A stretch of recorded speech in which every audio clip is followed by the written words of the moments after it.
Dari Abu Abdullah Khabbab bin Arat radhiyallahu anhu, beliau berkata, syakauna ila Rasulillah sallallahu alaihi wasallam wa huwa mutawassidun burdatan lahu fi dhillil Ka'bah. Faqulna ala tastansiru lana ala tad'u lana. Faqal qad kana man qablakum yu'khadhu ar-rajulu fayuhfaru lahu fil ardi fayuj'alu fiha thumma yu'ta bil minshari fayudau ala ra'sihi fayuj'al nisfaini wa yumshatu bi amshatil hadidi ma duna lahmihi wa 'azmihi ma yasudduhu dhalika an dinihi wallahi la yutimmanna Allahu hadzal amr hatta yasira ar-rakibu min San'a ila Hadramaut la yakhafu illa Allah wadh-dhi'ba ala ghanami walakinnakum tasta'jilun. Hadis ini riwayat Bukhari. Saya baca dulu tambahan riwayat, dan dalam satu riwayat dikatakan masih nomor yang sama 42, wa huwa mutawassidun burdatan wa qad lakina minal musyrikin shiddah. Saya baca terjemahan potongan hadis pertama baru potongan hadis kedua. Kata sahabat Nabi yang mulia Khabbab bin Arat radhiyallahu anhu, kami pernah mengadu kepada Rasulullah SAW pada waktu beliau sedang tidur-tiduran berbantalkan kain burda milik beliau di naungan Ka'bah. Kami berkata, tidakkah anda memohon pertolongan untuk kami? Tidakkah anda berdoa untuk kami? Maka beliau menjawab, sungguh orang sebelum kalian ada yang ditangkap lalu dibuatkan untuknya lubang galian di tanah, kemudian dia dipendam di dalamnya, kemudian dibawakan gergaji, lalu gergaji itu diletakkan di atas kepalanya dan dibelah menjadi dua bagian dan disisir dengan sisir besi sehingga dagingnya terpisah dari tulangnya. Namun hal tersebut tidak menghalang-halanginya dari agamanya. Demi Allah, Allah pasti akan menyempurnakan agama ini hingga seorang pengendara berjalan dari San'a ke Hadramaut tanpa merasa takut kecuali kepada Allah, dan tidak takut kecuali dari serigala terhadap kambing-kambingnya. Akan tetapi kalian kaum yang tergesa-gesa. Riwayat yang lain tadi, pada waktu beliau sedang tidur-tiduran berbantalkan kain burda, kata sahabat Nabi Khabbab radhiyallahu anhu, kami telah menghadapi tindak kekerasan dari orang-orang musyrik. Saya ceritakan dulu hadis ini. Tentu ada sababul wurud namanya ya. Tentu kalau ayat Al-Quran ada namanya sababun nuzul, ya, sebab turunnya ayat. Tidak semua ayat Al-Quran punya sababun nuzul, tidak semua. Tapi kalau ada sababun nuzul kita harus baca karena tahu ternyata ayat ini turun karena kasus ini. Maka lebih mudah untuk difahami. Dalam penyampaian baginda Nabi SAW juga sama, ya, juga sama. Jadi ada penyampaian Nabi SAW dalam hadis ya, yang tanpa sebab beliau sampaikan karena wahyu dari langit. Ada karena kejadian yang terjadi lalu beliau sampaikan, turun wahyu menyampaikan masalah itu. Nah kalau ayat Al-Quran namanya sababun nuzul, sebab turun. Kalau hadis sababul wurud, sebab disebutkannya hadis.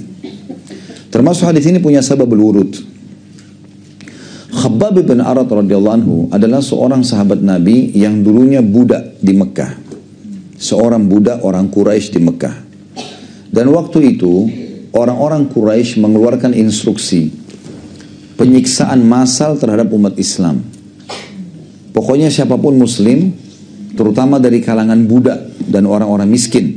Kalau orang yang punya jabatan, mereka masih khawatir karena bisa saja nanti memanggil kaumnya untuk berperang, gitu kan.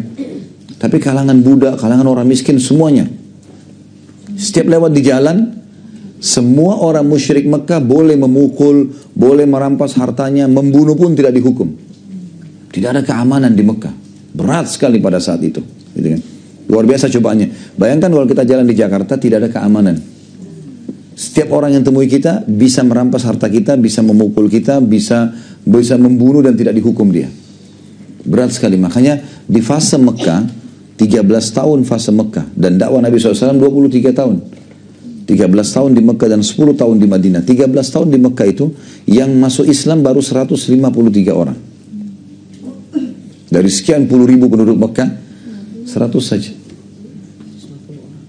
Jadi 153 ini 83 orang pun melarikan diri hijrah ke Ethiopia, sisa 70 bersama Nabi SAW di Mekah. Saking beratnya karena diisolasi betul-betul oleh orang-orang Quraisy. Semua boleh dipukul, digebukin. Jangankan bicara tentang Islam, lewat saja sudah boleh digebukin. Dan kalau ada orang yang datang dari luar Mekah bertanya, orang yang itu ditanya, itu yang bertanya itu dipukul, digebukin gitu. Jadi nggak bisa, luar biasa susahnya. Banyak sahabat-sahabat waktu orang-orang Quraisy mengeluarkan instruksi, siapapun yang punya budak, siksa budaknya. Gitu kan. Khabbab bin Arat juga termasuk orang yang disiksa. Kalau Bapak Ibu ikutin, di YouTube ada serial sahabat yang sudah kami sampaikan setiap bulan, alhamdulillah. Dengan taufik dari Allah Tabligh Akbar sudah 26 serial sahabat. Insya Allah Agustus kita akan masuk ke serial 27. Tapi salah satu dari serial ini ada kisah Khabbab bin Arat. Orang ini, radhiyallahu anhu. Khabbab bin Arat ini orang yang luar biasa gitu. Orang yang sangat terkenal sabarnya dalam cobaan. Apa yang terjadi Bapak Ibu sekalian? Khabbab bin Arat ini di zaman Umar bin Khattab, radhiyallahu anhu, waktu Umar bin Khattab jadi khalifah, Rasulullah SAW sudah meninggal nih. Umar dulu radhiyallahu anhu termasuk sebelum masuk Islam orang yang menyiksa Khabbab dan orang-orang lain. Maka kata Umar, hai Khabbab, coba ceritakan siksaan apa yang paling kamu rasa sakit, yang paling menyakitkan dari orang-orang Quraisy dulu di Mekah. Khabbab tidak banyak bicara. Dia buka bajunya, di punggungnya ditemukan lubang dari tulang lehernya sampai ke bokongnya sampai ke tulang ekornya. Lubang dalam. Itu dibahasakan kalau mau dimasukkan tangan, bisa dimasukkan tangan. Besar. Hitam kemerah-merahan kayak luka bakar. Dalam. Lalu Umar menangis melihat itu. Umar bin Khattab sendiri waktu itu kan sudah masuk Islam, sudah khalifah. Orang-orang sekitar semua menangis mengatakan, apa yang mereka buat dengan kamu ini, hai Khabbab? Khabbab ceritakan. Ya Rasulullah, hai Amir Mu'minin, hai Umar, hai pemimpin orang beriman, karena raja dipanggil Amir Mu'minin. Mereka telah membuka bajuku, lalu menyeretku dari tempat tuanku sampai ke tengah-tengah padang pasir. Tapi di tengah jalan dari rumah tuanku sampai ke padang pasir itu jalan jauh, diseret dengan kedua tangan saya dipegang, di sini satu orang, sana satu orang, kaki juga begitu, diseret. Kemudian ditempelin di tanah, gitu kan? Dan tanah yang dari depan rumah tuan saya sampai ke padang pasir itu ditaruh batu-batu yang runcing. Jadi batu-batu yang runcing dan sengaja batu itu dipanaskan. Jadi sudah tajam, terus dipanasin lagi. Jadi panas. Kita kan tahu batu itu menyimpan. Ya, kalau dipanasin dia simpan panas itu beberapa saat. Lalu dia musim dingin, kena dingin dia dingin, gitu kan? Dia bilang itu diseret di batu panas itu dan pelan-pelan ditekan. Kadang-kadang ditaruh, kemudian ditarik tangan dan kakinya, lalu diinjak dadanya. Ya. Ditarik terus sampai ke padang pasir, dia bilang. Sampai akhirnya berdarah, lubang semuanya. Dia bilang. Seperti itu beratnya cobaan. Kalau kita dengar kisah ini Bapak Ibu sekalian, kita harus bersyukur kepada Allah kita jadi muslim zaman sekarang. Bayangkan kalau kita hidup di fase Mekah dulu. Berat sekali. Sekarang Al-Quran sudah sempurna. Ya, banyak buku-buku agama dalam bahasa Indonesia pun banyak. Umat Islam dalam kondisi bisa beribadah tenang, ya. Kita kalau hidup di fase Mekah dulu, Allahu a'lam, kita bisa beriman atau tidak. Bayangkan ada orang di sebuah perkampungan padang pasir di Mekah ngaku nabi, tidak bisa baca, tidak bisa nulis. Kira-kira kita jadi Abu Bakar atau Abu Jahal? Orang sekarang saja agama sudah sempurna, sudah tahu kisah Nabi Muhammad SAW, masih Senin Kamis sholatnya gitu, masih malas gitu kan. Gimana kalau hidup masa itu? Nggak ada teknologi kita sekarang. Ayat Al-Quran baru turun beberapa ayat. Ada satu orang ngaku nabi, nggak bisa baca, nggak bisa nulis, dan harus diimani. Kalau enggak dihitung kafir, mati masuk neraka. Ini berat ini. Gitu kan? Alhamdulillah kita sekarang ini di fase ini luar biasa Allah buat. Walaupun sahabat itu jauh lebih afdal, karena mereka bisa bersabar dengan itu luar biasa. Sudah begitu pun Khabbab bin Arat masih sabar. Sama sekali nggak mengucapkan kalimat kufur. Mereka cuma bilang, hai Khabbab, tinggalkan agamanya Muhammad, kami akan lepaskan kamu. Tidak mau.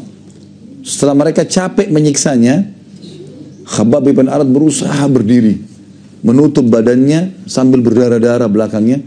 Dia jalan, lalu dia menemui Nabi Muhammad SAW yang kebetulan waktu itu sedang berada dekat Ka'bah. Dan sekaligus saya sedikit ya menambahkan terjemahan sebenarnya yang paling tepat. bukan sedang berbaring. Kan di sini dikatakan ya, tidur-tiduran. Sebenarnya Rasulullah SAW bukan sedang tidur-tiduran. Rasulullah SAW sedang duduk menghadap Ka'bah dengan menutup tubuhnya dengan burda. Burda itu semacam jubah yang tebal dipakai tutup badan atau tutup kepala. Itu kan baik itu di musim panas atau di musim dingin. Tujuannya untuk melindungi dari panas atau melindungi dari dingin. Itu yang dimaksud dengan mutawassidun burda. Ya. Di sini terjemahan tidur-tiduran berbantalkan kain burda. Sebenarnya terjemahan lebih tepat dia Nabi SAW sedang duduk menghadap Ka'bah dan berlindung dengan burda itu.